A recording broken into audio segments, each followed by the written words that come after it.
Founders of Alexandria. By Star Scribe. Part 6. Alex. Chapter 1. Somewhere above, great birds circled on glacial winds. Eyes flickered like dead stars, all fixed on her. When their mouths opened, sounds that were not sounds glided down towards her. It was hunger, but not hunger as any mortal understood it. It was the ravenous sound the starving might make after going without food for thousands of years, knowing that they might not find it for thousands of years more. She couldn't say what she was, whether she was a pony or human or something in between.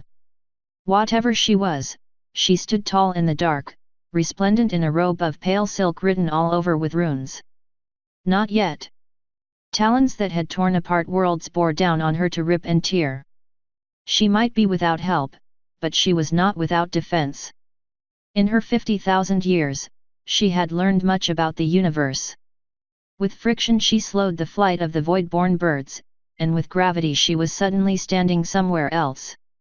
She filled the space between, but not with advanced alloys. Given this enemy, she chose iron, dredged from the blood of the earth and given form by fire. The birds of hunger screeched in anger and frustration, hideous talons digging deep gashes into the barrier. Your time is over, human. Your age is done. Let us in, and we will take your pain. It won't hurt. She did not believe their lies. She was weak, much weaker than she should be. But buried somewhere in the earth was a single diamond of faith, a diamond that was her soul.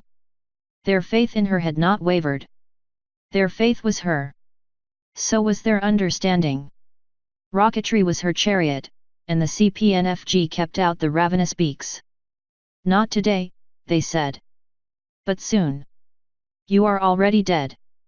You just haven't realized it. You belong to us. She banished them, ignoring the cackles and the angry calls. Perhaps they would come for her, not tonight.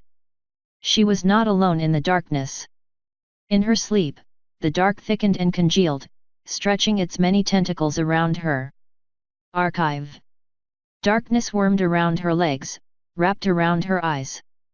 Of course it was not true darkness. It was hatred. This planet is yours no longer. You will submit. No. Alex awoke in a pool of sweat, curled against all the pillows in her bunk. She heard moaning from the bunk above her, and Mariah's voice. Shut up. She did. Alex pulled out one of the many pairs of bicycle shorts that served as her underclothes these days. A quick glance at the screen set into the wall revealed it was 3 a.m., so she didn't bother with anything else. She slipped out the door, creeping past the stallion's bay, then out into the head. After doing her business and a quick rinse with a warm towel, she felt a little better. Not sleepy, though. She rarely felt sleepy anymore. Her strength came from the earth. It wasn't the kind of strength the earth had given her before, when she'd kicked down doors and broken concrete with her hooves. Her role was not to have great strength, not anymore. What she needed was endurance, to carry forward the memory of humanity into the indefinite future. Alex wandered into the cargo area, stopping by the armory. She lifted the hoof bearing the gauntlet, waving it in front of the security lock. The armor opened, sliding with the whir of servos and revealing the weapons the HPI had prepared for them. Like all their small hardware, the hard polymer had a slightly layered look to it, like it had been 3D printed. It was a compact submachine gun, plastic except for a little metal rectangle in the back. The trigger guard was huge, wide enough for even an earth pony stallion to fit his hoof inside. Half the weapon's mass came from a spring-loaded bipod, which could be deployed to about a pony's height with a single press if she needed it. Alex had been impressed that the HPI had managed to modify their own weapons for ponies after only a few months, with everything else they had been up to. At the same time, she couldn't help but feel serious concern that the HPI had thought there was going to be a need for them to have weapons specifically designed for pony use. Had they anticipated armed resistance? Wild animals? She didn't ask now. Instead, she slung the strap over her shoulder and slid down the ramp into the night. She could not see in the dark the way she had been able to before, though the full moon high above promised she would be able to see something once she gave her eyes time to adjust. So she relied on other senses. She stood in place long enough that she could feel the earth beneath her. She held still, slowing down her perceptions with an effort of will. Beneath her, at a distance her mind could scarcely conceive, was the beating nickel heart of the planet. Her planet. She let the life fill her, then let it take her. She could not misstep or trip, even if she couldn't see the ground she was walking on. Alex didn't know where she was going. It was a cold night, but the stamina of her race was enough to ward off the winter wind. She had felt colder things in her sleep anyway. Her eyes began to adjust as she walked, but she resisted the temptation to use her sight. It was still a shadowy night, and hidden roots and rocks could still trip her. The earth would not let her trip, though. Alex found herself surrounded by trees, at the trunk of a willow tree. Its branches cascaded down around her like a blanket. She sat beneath the branches and thought about the monster that had taken her city from her. She rested her bare back against the bare trunk, and felt less lonely for it. "I'm not sure what I'm supposed to do," she said to nobody. She wasn't even really sure why she said it. "There's something evil in there, taking Pony's free will away. It already got Adrian. Oliver's probably next." Then in a voice that was barely a whisper, "I don't want to be alone." The moon shone through the trees, fuller than she had ever seen it. There was something changed about the sky, though she couldn't say what it was. Without the light pollution of the city, she could see thousands and thousands of stars. "You've overcome worse," said nobody. She didn't even think it strange, though she hadn't talked to herself before, unless she counted her journal. She did now, though. "I've never fought anyone before. I've never had anyone try to hurt me before. You'd think, living in the city." The voice interrupted her. "You fought every day of your life, my daughter. And your parents before you. And their parents before them, and their parents before them. You're just better at it than you used to be." The strange voice seemed to surround her, like all the trees in the world were whispering at once. It laughed. No, it wasn't a laugh. It really was just the rustle of the trees. There was nobody there. Alex didn't say anything, listening for the voice she thought she heard. Sure enough, her patience was enough to help it speak. "If it wasn't it at all. Guests I could tolerate, but this is no guest of mine. You will end it for me. Favored son, champion. My strength is yours." Alex blinked, searching with her night-weakened eyes for the speaker. She saw nothing at first. After a few moments had passed, a form began to take shape in the distance. "Who are you? Have I been so long a time with you, and yet have you not known me?" The strange feminine voice faded into the wind, dissolving back into the trees. "How?" Alex rose to her hooves, frustration rising. She didn't know if she was still dreaming, didn't know if the person she was speaking to was really there or not. "I'm not a unicorn. I don't have magic." "You never have before," the knight said. "It hasn't prevented you. The vastness of creation lifted itself in anger, and you didn't let that stop you. You always had magic, daughter. From the moment I bore you into blood and darkness. Think about it, human. Of all the others, how many can look at the aftermath of a lightning strike and see not fear, but safety? How many could learn enough to try and kill me? How many could care enough to try and save me? That is magic, human. Not runes and spells." The motion she had seen far away began to solidify before her eyes. Alex expected some exotic figure, perhaps a goddess. If not that, then at least an empress.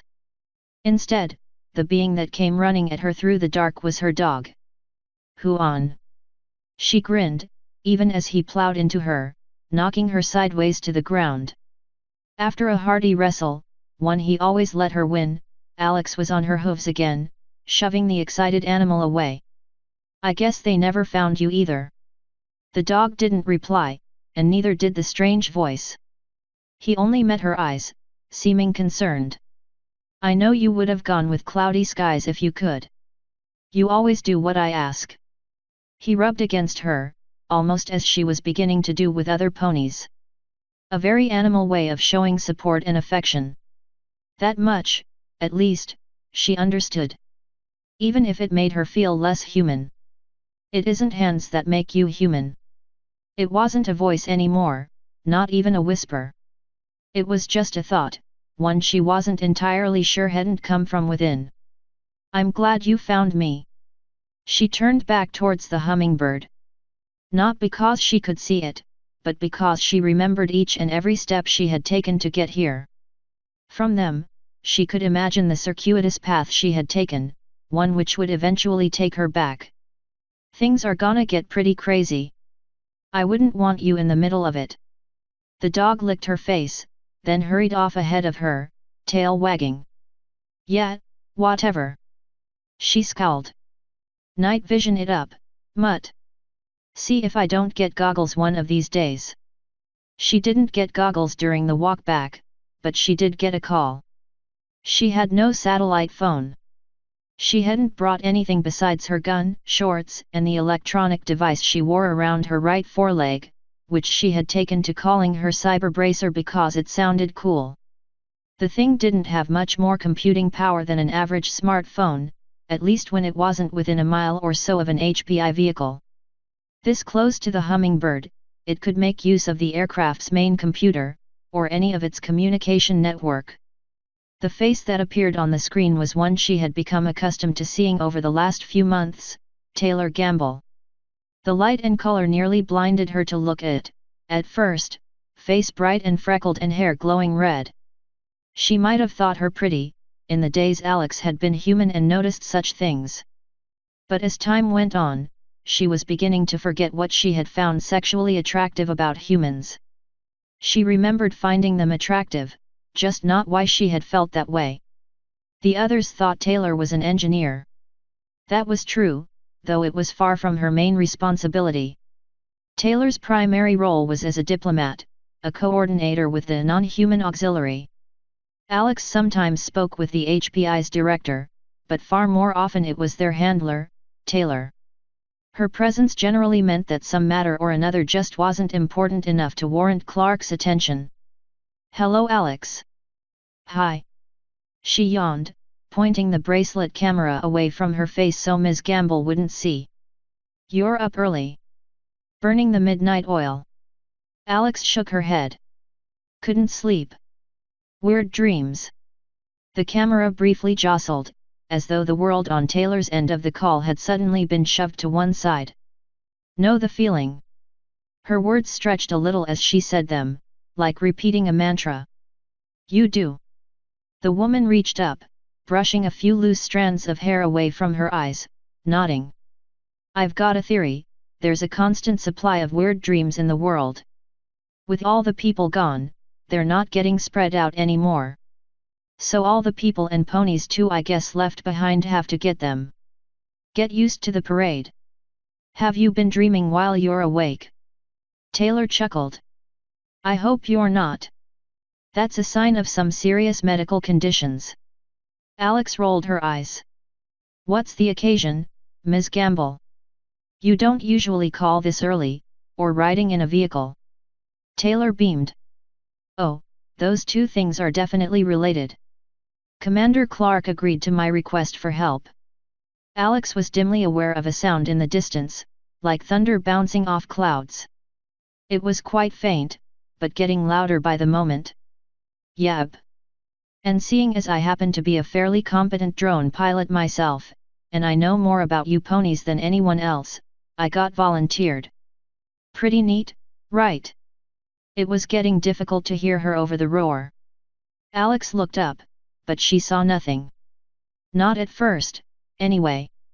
As she looked, she saw a patch of sky darker than the rest. She followed it with her eyes, since she couldn't hear Taylor anymore. Far above, she saw a few flashes of light, along with the sound of faint explosions. The roaring began to fade, but the darkness wasn't moving forward. Actually, it was traveling up. Sorry. The drones don't like to be dropped from altitude. We lose a few when we do that. You're not landing? Alex asked, her ears still ringing. Land in Albatross a few miles away from your pony city. Taylor laughed, warm and genuine with flashes of white teeth. Hell no. A few seconds later, Alex heard a terrible crashing sound in the distance, and felt the earth groan beneath her hooves. Something, a very heavy something, had just landed. I'm uploading positional data to your wristcom now, if you want to see if they landed okay. Taylor's smile widened. I understand we've got a city to liberate.